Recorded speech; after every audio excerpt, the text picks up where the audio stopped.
Hi there, this is Jesse. And I'm Mike. And we're Grosvenor Teacher Fellows, hanging out here in the Galapagos Islands with Christian Saha, a naturalist in Galapagos. And Christian, we'd kind of like to talk to you today about the sustainability of tourism in the Galapagos, with the understanding that tourism generates a lot of money for the country of Ecuador, creates a lot of jobs for the people, both on the mainland as well as on the islands themselves. How do you strike that balance between sustainable tourism while also meeting the needs of the people? Well, this is a dream as Galapagos, right? And I think Galapagos is at a point of its history to find that magical number. So the tourism has been growing and growing and growing, and there was not a good plan. You know, we never expected to have such a huge amount of visitors now. The last year we got 234,000 visitors per year versus when the tourism started here in 1960s, we got only 801,000 visitors. So you understand that it brought more people looking for jobs, more boat, more fishing, more products we eat, more products we import from the mainland, more problems with introduced species, more money for quarantine programs, more money even to protect the Galapagos Islands. And yeah, I think we are in that point. The government of Ecuador should take, in my opinion, the right path, you know, to conserve Galapagos.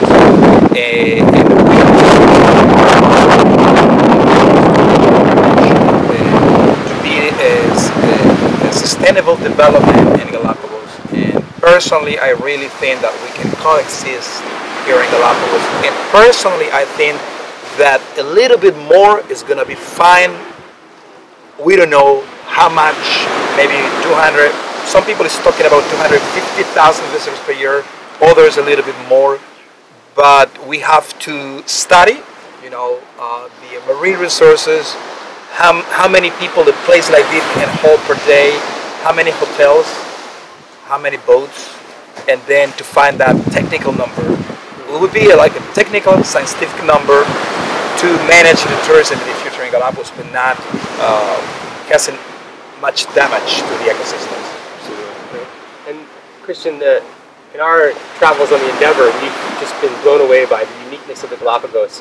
And it's incredible in so many ways, but it's impossible for everyone on our planet to come and see the islands here in the Galapagos. If there were just one or two things that you think that we can all learn as lessons in the development of tourism or land use or just conservation in general, what are some lessons that we can bring back to our students and to our communities to share with them about? I think the very first thing is the change starts inside of each of us. If in our houses we can do something to get rid of plastic bags, not to throw oil, you know, the oil you fry things in your kitchen, maybe you collect it. You can do something at home to turn the air condition off when you're not in there. Save some money on bicycles. First of all, right? And the big lesson of Galapagos is, when I was a little kid, 8 years old, for example, in my town, we used to go to the coast, and Mama used to say, "Hey, what would you like to eat for lunch? Fish or lobsters?" And lobsters were like crabs everywhere in the intertidal pool. So we went in with our hands, we were catching the lobsters, and we were eating them. We were a few hundred people living there, and now lobsters are very hard to find.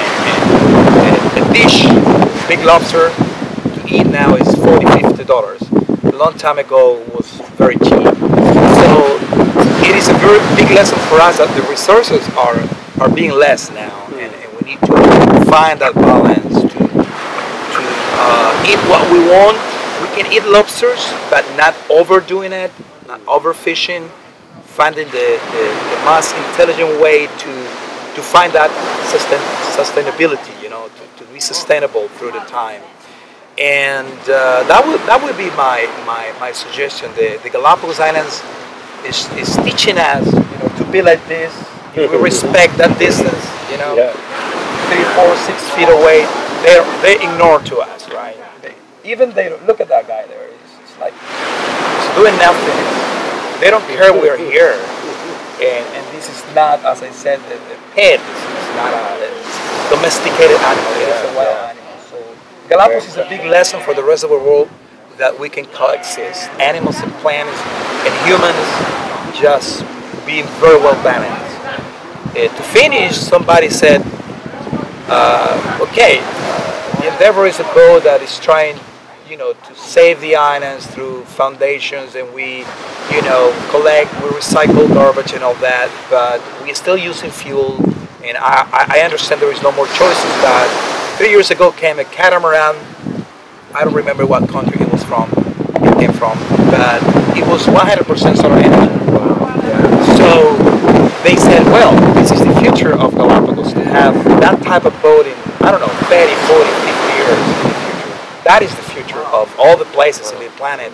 Galapagos is fighting to have clean electricity for 2007 provided by solar panels and wind turbines. Galapagos said 3 months ago, no more plastic bags in the islands, and now we're working in it. Good. Yeah. So those are great examples of what we have to do to find the balance. So there's a lot to be done here, and I think that's a beautiful message that it starts with everyone back at home as well, at the local scale. Yeah. I mean, once a miles away, you can make that's a my difference. philosophy of life. Everything is starting inside of you, right? Yeah. This is the big change, and then you give examples to the rest, and the rest follow. Good actions, good positive things. Thank you for your time.